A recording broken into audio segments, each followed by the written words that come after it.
तर मित्रांनो, आज आपण बनवलो आहे शिमला पनीर खिमा. तर चला आपण याची रेसिपी बघूया. तर त्यासाठी लागणारे साहित्य हे सर्व आहेत, ज्याला मीनी बारीक कटिंग केली आहे. त्यानंतर आपण पनीरला गाजरसारखं शिलून घेऊ.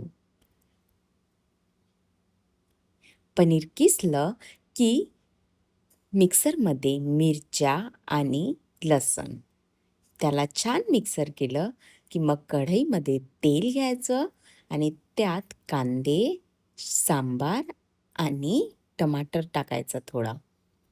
त्याला छान शिजू द्यायचं. इतकं छान शिजल्यानंतर त्याला पण आपण मिक्सरमध्ये घालायचा आणि छान त्याचा पेस्ट करायचा. आता आपण पनीर बनवूया. तर त्यासाठी कढईमध्ये तेल आणि हे मी लसूण घातले. त्यानंतर कांदे. आता कांद्याला छान शिजू द्यायचं. त्यानंतर आपण हे सर्व शिमला टाकू.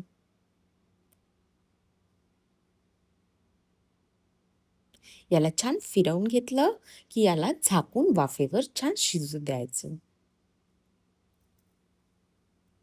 शिमला शिजला की त्यानंतर आपण यात तो आपला जो मिक्सरमध्ये पेस्ट बनवला होता तो घालू. त्याला पण छान शिजू देऊ.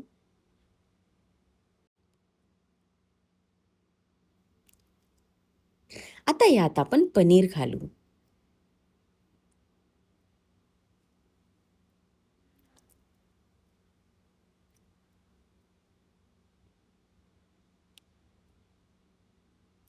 पनीरला पण छान फिरवून घेऊ. आता यात वरचे मसाले तर गोडा मसाला, पनीर मसाला, कस्तुरी मेथी, सांबार आणि मीठ आणि हा आहे धनिया पावडर.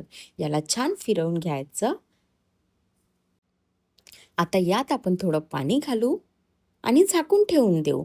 तर ही झाली आपली रेसिपी तयार. जर तुम्हाला ही रेसिपी आवडली असेल तर नक्की एकदा ट्राय करा आणि चॅनलला सबस्क्राईब करायला विसरू नका. Bye bye.